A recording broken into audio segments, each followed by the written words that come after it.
Venezuela में ज़लज़लों से होने वाली तबाही के बाद अब एक बड़ा बैनुल अक़वामी इमदादी ऑपरेशन शुरू हो गया है, क्योंकि मुल्क के अपने अस्पताल ज़ख्मियों के बोझ तले दब चुके हैं। अमरीका, मैक्सिको, स्पेन और कतर समेत कई ममालिक से इमदादी टीम्स और तिब्बी सामान पहुंच रहा है, जबकि अक़वाम मुत्तहिदा ने इमदादी कोशिशों के लिए $1,50,00,000 जारी कर दिए हैं। दारुल हुकूमत कैराकस के करीब 40 सेकंड के वक्फे से आने वाले 2 ताकतवर ज़लज़लों में अब तक कम से कम 235 अफराद हलाक हो चुके हैं और हज़ारों अफराद ने दूसरी रात भी खुले आसमान तले गुजारी। यही आज प्रोग्राम की हमारी टॉप स्टोरी है। मैं हूं समरा फातिमा और आप देख रहे हैं BBC न्यूज़ उर्दू का प्रोग्राम जहानुमा। इसके अलावा प्रोग्राम में देखिएगा, यूरोप में शदीद गर्मी की लहर आज तीसरे रोज़ भी जारी है और इसका दायरा मशरक़ की जानिब भी फैल गया है, तो लोग बचाव के लिए क्या करें। और ट्रेंडिंग में देखिएगा, बरतानिया के शाह चार्ल्स ने अपना टैक्स अवाम के सामने रख दिया और बकिंगम पैलेस में रहने से भी इनकार कर दिया। लेकिन क्यों? वेनेजुएला में इमदादी कारकुन मलबे में ज़िंदगी बचाने की दौड़ में मसरूफ़ हैं, उस वक्त जब दारुल हुकूमत के करीब 2 ताकतवर ज़लज़लों ने अब तक कम से कम 235 अफराद की जान ले ली है और कम से कम 4,300 अफराद ज़ख्मी हुए हैं। ख़दशा है कि तबाही की असल सूरत हाल वाज़ेह होने के साथ ये तादाद कहीं ज़्यादा हो सकती है। जिंदा बच जाने वाले बेचैनी से अपने प्यारों की तलाश कर रहे हैं। वेनेजुएला की कौमी असम्बली के सदर होर्हे रोड्रिगेज़ के मुताबिक 250 इमारतें या तो तबाह हो चुकी हैं या उन्हें शदीद नुकसान पहुंचा है, जिनमें से बेशतर ला ग्वेरा में थीं। हज़ारों अफराद ने दूसरी रात भी खुले आसमान या आर्जी पनाहगाहों में गुजारी है। अस्पतालों पर इस वक्त शदीद बोझ है और एक डॉक्टर ने BBC को बताया कि उन्हें अद्वियात की शदीद क़िल्लत का सामना है। बुरी तरह मुतासर होने वाली इमारतों में कम से कम 8 अस्पताल भी शामिल हैं। अद्वियात और इमदादी टीम्स अमरीका, मैक्सिको, डोमिनिक रिपब्लिक, स्पेन और कतर समेत कई ममालिक से पहुंच रही हैं। अक़वाम मुत्तहिदा के ह्यूमैनिटेरियन अफेयर्स के सरबराह टॉम फ्लेचर ने BBC को बताया कि उन्होंने इमदादी कोशिशों के लिए $1,50,00,000 जारी किए हैं। हमारी नामा निगार वेनेसा सिल्वा कैराकस में मौजूद हैं, जहां एक बड़ी इमदादी कार्रवाई जारी है। हम उस इलाके के एक चौक में मौजूद हैं जहां ज़लज़लों से सबसे ज़्यादा नुकसान हुआ है।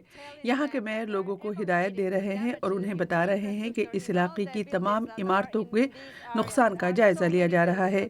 लेकिन इमारतें इतनी ज़्यादा हैं कि कारकुन दिन रात काम कर रहे हैं। लोगों को ये भी बताया जा रहा है कि उनके लिए रिहाइश का बंदोबस्त किया जा रहा है ताकि उन्हें इस चौक में रात ना गुजारनी पड़े। ये लोग तिब्बी सामान, बच्चों के लिए डायपर्स, पानी, खुराक और कपड़े लेकर आए हैं, जिन्हें जिन्स और उम्र के हिसाब से तरबियत देकर ज़रूरतमंदों में तक़सीम किया जा रहा है। ज़लज़ले के दोनों झटके बहुत कम गहराई में आए। इसका क्या मतलब है? देखिए हमारे साइंसी उमूर के नामानिगार पल्लव घोष की ये रिपोर्ट, जिसे पेश करें गज़नफर हैदर।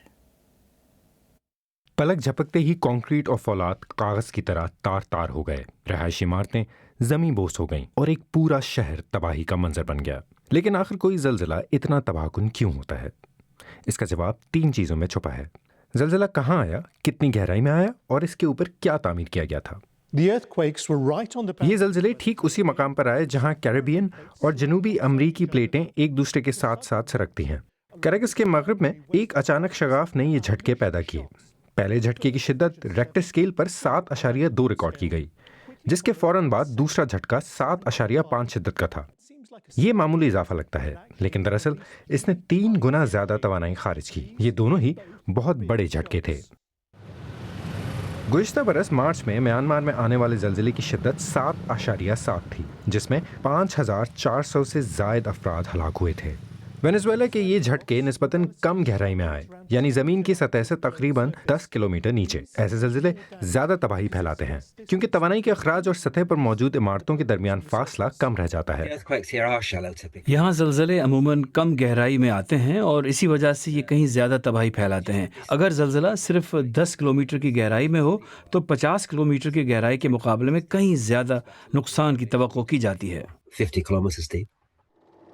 सन 1967 में कैराकस में आने वाले एक ख़तरनाक ज़लज़ले के बाद हुकूमत ने इमारतों के लिए तामीराती क़वानीन मुतारिफ़ कराने शुरू किए, जो हालिया दहाइयों में मज़ीद सख्त कर दिए गए। यही वजह है कि दारुल हुकूमत की नई तामीर शुदा बुलंद व बाला इमारतें ऐसे ज़लज़ले का सामना करने का काबिल हैं।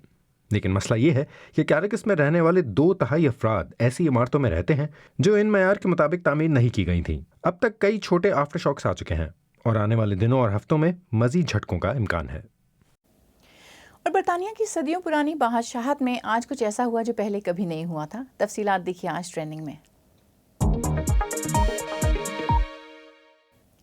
شاہ چارلز پہلے برطانوی بادشاہ بن گئے ہیں جنہوں نے اپنی ٹیکس کی رقم عوام کے سامنے رکھی۔ شاہی خاندان کے سالانہ مالی گوشواروں کے مطابق شاہ چارلز نے سن 2024 اور 25 کے مالی سال میں 1 کروڑ 29 لاکھ پاؤنڈ ٹیکس ادا کیا۔ اس رقم نے انہیں برطانیہ کے سب سے زیادہ ٹیکس ادا کرنے والے 100 افراد میں شامل کر دیا ہے۔ یہ معلومات اس لیے بھی ظاہر کی گئی تاکہ بادشاہت کی جواب دہی کے بارے میں عوام میں بہتر سمجھ پیدا ہو سکے۔ یہی نہیں، شاہی محل کے شفافیت اور جواب دہی بڑھانے کے اقدام کے تحت ایک اور بڑا اعلان بھی کیا گیا۔ شاہ چارلز اور ملکہ کیملا نے فیصلہ کیا ہے کہ وہ بکنگم پیلس کی رینوویشن مکمل ہو جانے کے بعد وہاں منتقل ہونے کے بجائے کلیرنس ہاؤس میں ہی مقیم رہیں گے۔ یہ فیصلہ اس لیے کیا گیا تاکہ بکنگم پیلس کو عام لوگوں کے لیے زیادہ سے زیادہ کھولا جا سکے۔ یہ ملکہ وکٹوریہ کے دور کے بعد پہلا موقع ہے کہ کسی بادشاہ نے بکنگم پیلس سے ہٹ کر کہیں اور رہائش کا انتخاب کیا ہو۔ اس وقت محل کی تزئین و آرائش پر تقریباً 37 کروڑ پاؤنڈ خرچ ہو رہے ہیں جو آئندہ برس مارچ تک مکمل ہو جائے گی۔ حکام کو امید ہے کہ محل عوام کے لیے کھلنے سے آمدنی میں بھی اضافہ ہوگا، تاہم یہ سب کچھ ایسے وقت میں ہو رہا ہے جب شاہی خاندانوں کو ملنے والی سرکاری امداد جسے سوورین گرانٹ کہا جاتا ہے اس میں نمایاں اضافہ ہونے جا رہا ہے۔ سن 2027 سے یہ رقم بڑھ کر تقریباً 10 کروڑ پاؤنڈ سالانہ ہو جائے گی، جبکہ 3 برس قبل یہ 5 کروڑ 18 لاکھ پاؤنڈ تھی۔ اور اس بارے میں برطانیہ میں لوگوں کی رائے خاصی منقسم ہے۔ تاریخ دان اینا وائٹلاک کے مطابق یہ وقت کا تقاضا ہے اور شاہی خاندان کی جانب سے ایک کوشش کہ وہ دباؤ میں آنے سے پہلے خود کو جواب دہ ثابت کریں۔ دوسری جانب شاہی اخراجات پر تنقید کرنے والوں کا کہنا ہے کہ یہ کافی نہیں ہے۔ سابق وزیر نارمن بیکر کے مطابق اگر بادشاہ بکنگم پیلس میں نہیں رہ رہے تو محل کو سال بھر عوام کے لیے کھول دینا چاہیے اور ٹکٹوں سے ہونے والی تمام آمدنی سرکاری خزانے میں جانی چاہیے۔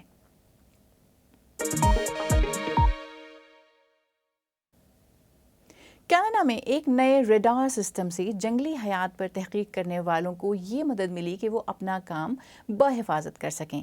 یہ AI ٹیکنالوجی انسانوں کو اس وقت خبردار کر دیتی ہے جب پولر بیئر جیسے جانور ان کے علاقے میں ان کے نزدیک آ جاتے ہیں۔ یہ اپنی نوعیت کا پہلا ایسا سسٹم ہے جو بھیڑوں، پرندوں اور پولر بیئرز کو ڈیٹیکٹ کرتا ہے۔ ہماری ساتھی ہیریٹ ہیوڈ کی رپورٹ پیش کر رہی ہیں عالیہ ناز کی۔ شمالی کینیڈا کے جنگلات میں کیمرے میں فلمائے گئے یہ مناظر۔ 1 سال پہلے لگائے جانے والے اس ریڈار سسٹم نے پہلی بار اس دور دراز بیس پر ان ریچھوں اور انسانوں کے درمیان ایک ممکنہ جان لیوا واقعے سے بچا لیا ہے۔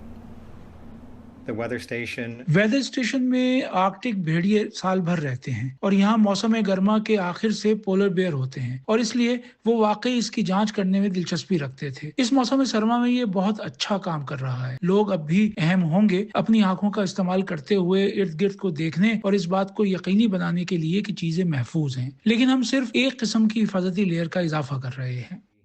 یوریکا نونووٹ ٹیریٹری میں ہے جو کینیڈا کے شمال میں سب سے وسیع علاقہ ہے۔ یہ نارتھ پول سے بس 1130 کلومیٹر دور ہے۔ یہ کینیڈا کے کئی شہروں کے مقابلے گرین لینڈ سے زیادہ قریب ہے۔ اس علاقے میں زیادہ آبادی نہیں ہے اور یہاں آبادی کا خاص اندازہ بھی نہیں لگایا گیا کیونکہ یہ اتنا شمال میں ہے، لیکن ہمیں معلوم ہے کہ پولر بیئر زیادہ پھیلے ہوئے ہیں، وسائل کم ہیں اور یہ سب اس سے مطابقت رکھتا ہے جو ہم نے اب تک ویدر اسٹیشن پر دیکھا۔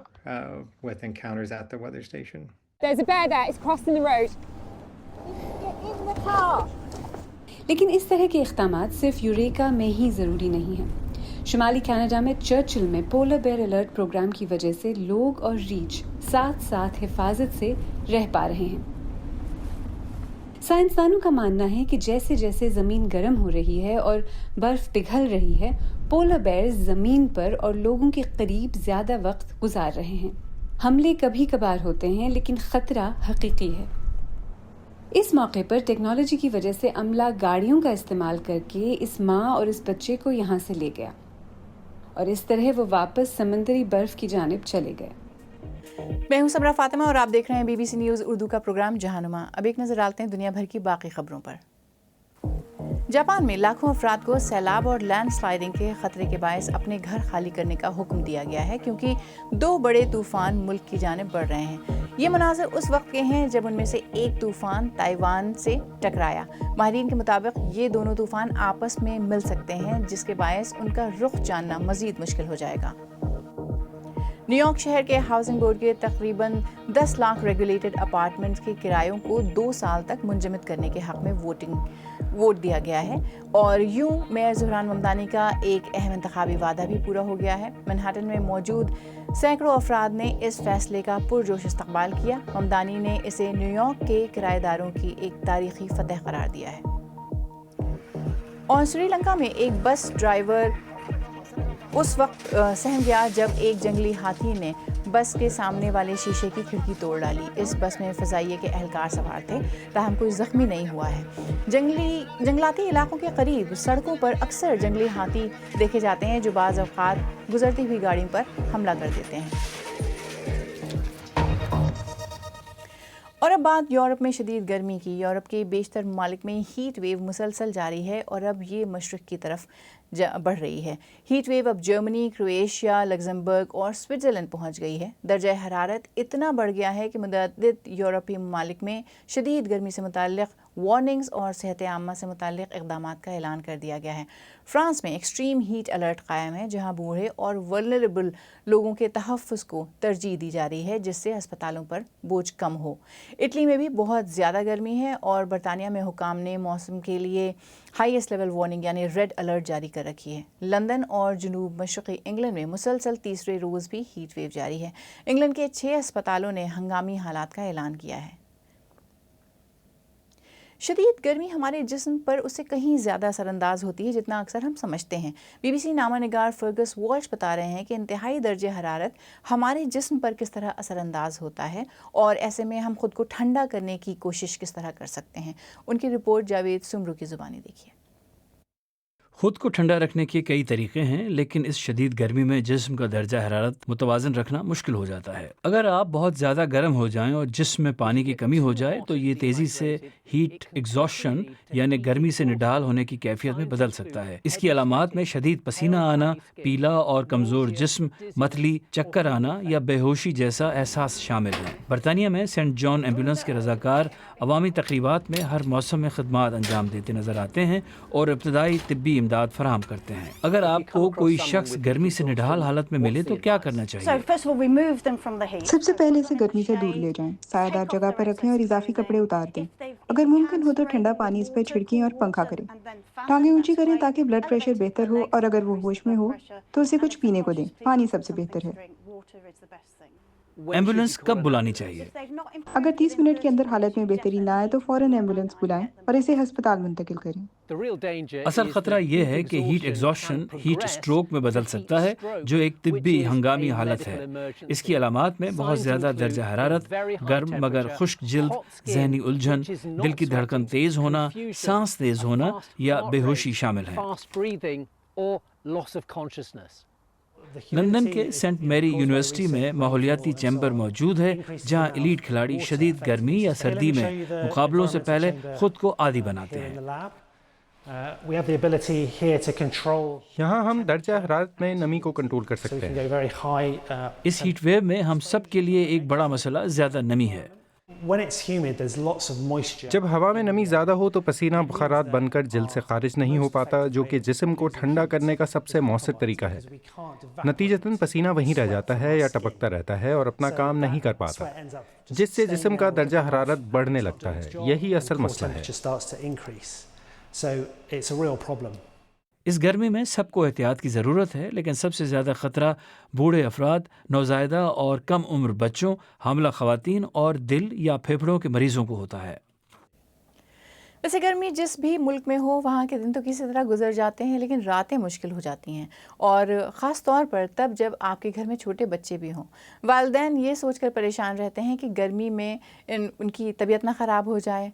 पंखे चलाना, पानी की बोतलें फ्रीज़ करना या मोज़े फ्रिज में रख देना भी जैसे घरेलू तरीक़े इख्तियार किए जाते हैं, लेकिन फिर भी छोटे बच्चे अक्सर रात में सोने में स्ट्रगल करते हैं। तो ऐसे में क्या किया जाए कि इस गर्मी में बेहतर नींद से सोया जा सके? जॉन मैगवायर की रिपोर्ट पेश करें खदीजा आरिफ। गर्मी के लंबे और तपते हुए दिन एक बात है, लेकिन जब यही गर्मी और नमी रात के वक्त भी बरकरार रहे तो सूरत हाल मुश्किल हो जाती है, ख़ास तौर पर छोटे बच्चों वाले घरों में। ओफिलिया 6 हफ्ते की है। उनके वालिदैन स्टेफन और जेमा उसकी बॉडी के टेम्परेचर को काबू में रखने की हर मुमकिन कोशिश कर रहे हैं।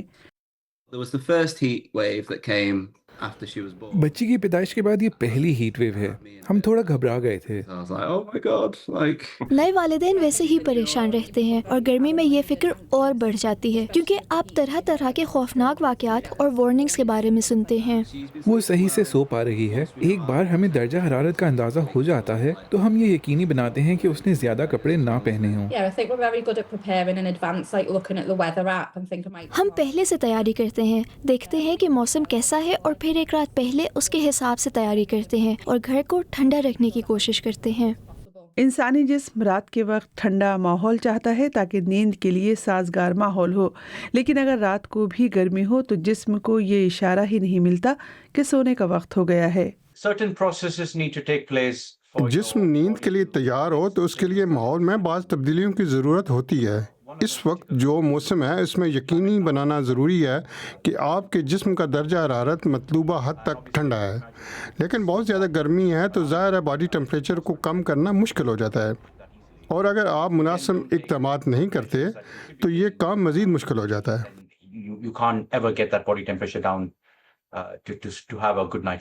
डॉक्टर अय्यर मशवरा देते हैं कि अपने बेडरूम को ठंडा रखें, शेड्यूल के मुताबिक सही वक्त पर सोएं और देर शाम कैफीन और अल्कोहल से परहेज़ करें। रात के वक्त गर्मी में कमी ना होना, जिसे ट्रॉपिकल नाइट्स कहा जाता है, हीट वेव्स को मज़ीद ख़तरनाक बना देता है। अभी सिर्फ जून का महीना है, मगर यूरोप भर में दिन और रात दोनों वक्त दर्ज हरारत के रोज़ाना रिकॉर्ड टूट रहे हैं, या ये कहें कि पुराने रिकॉर्ड पिघल रहे हैं। आज BBC न्यूज़ उर्दू के प्रोग्राम जहानुमा में इतना ही। प्रोग्राम में शामिल स्टोरीज़ और ताज़ा तरीन खबरों के लिए हमारी वेबसाइट bbc.com/urdu पर आइए। गर्मी बहुत है, ख़ुद को ठंडा रखिए, वीकेंड एंजॉय कीजिए। समरा फातिमा को इजाज़त दीजिए।